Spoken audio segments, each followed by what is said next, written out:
स्वस्ति मंत्रार्थाः सत्याः सफलाः सन्ति भवन्तो महान्तो अनुगृह्णन्तु तथास्तु। अस्य श्री अय देवदेवोत्तमस्य देवता सार्वभौमस्य अखिलाण्डकोटिब्रह्माण्डनायकस्य श्रीभूनीलासमेतस्य श्री रुक्मिणी सत्यभामा समेत श्रीकृष्णपरब्रह्मणः कृपया सर्वत्र नित्यश्री नित्यमङ्गलं भूयानि भवन्तो महान्तो अनुगृह्णन्तु तथास्तु।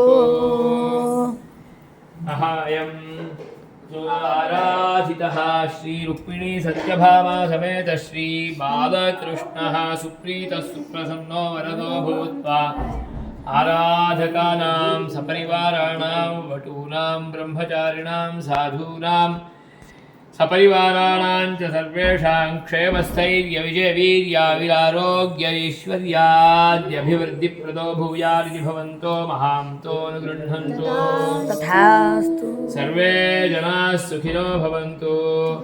देशोऽयं सुवृष्टि सुभिक्षो भवतु।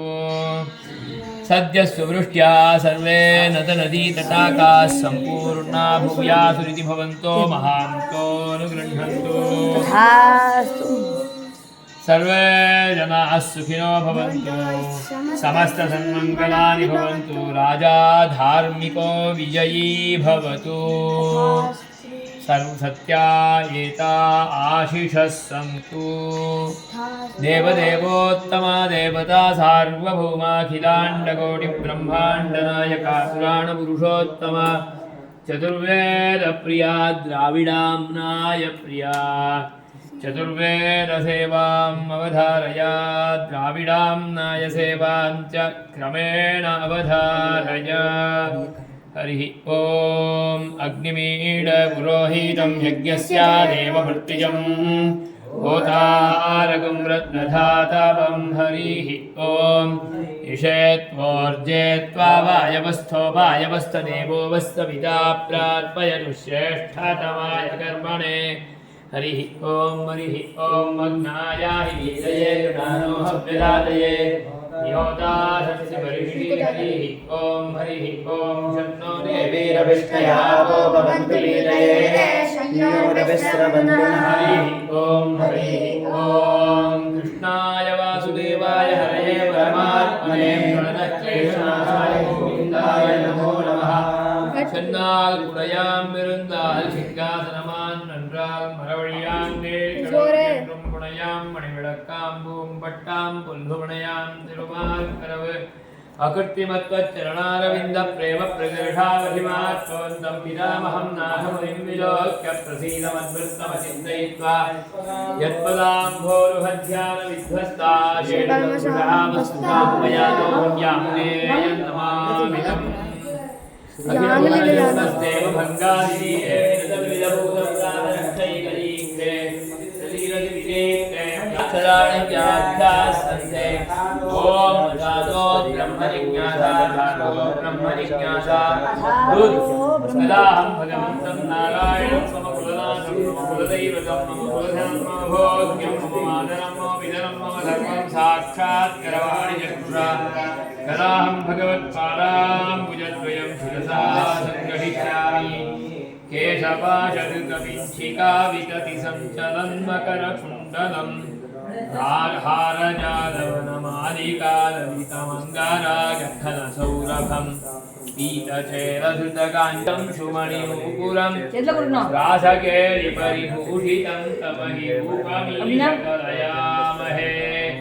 रासकेलिपरिभूषितं तव हि रूपमीशकलयामहे।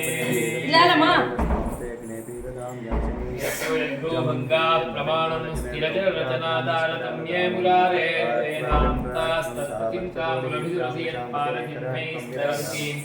भोगोपोद्घातकैलीकुलुकितमगमद्वैश्वरोप्यानुभावादान श्रीरात्रणीताम् अमृतलहरिधीरङ्घनिर्यशपाङ्गैः येषतां ज्योतिराजस्य साम्राज्यं सर्वतोमुखम् यत्तदम्पकुमारो विवराजपदास्पदं विज्ञापनं जनमद्यमावगीरमङ्गीकुरुष्वेति रात्रयां गुलाहे अज्ञोऽयमात्मगुणरेखविपद्दिनश्च तस्मादनन्तशरणो भवतीति मत्वा उद्गृह्णतीमुपनिषत्सु निगूढमर्थं चित्ते निवेशयितुमल्पधियां स्वयं नः पश्येम लक्ष्मणमुनेः प्रतिपन्नहस्ताम् उन्निद्रवत्मसुभगाम् उपदेशमुद्रां श्रीमाधवाङ्घ्रिजलजद्वयनित्यसेवा नेमाविलासय पराङ्कुशपादभक्तं कामादिदोषहरमात्मपदाश्रितानां रामानुजं यतिपतिं प्रणमामि मूर्ध्ना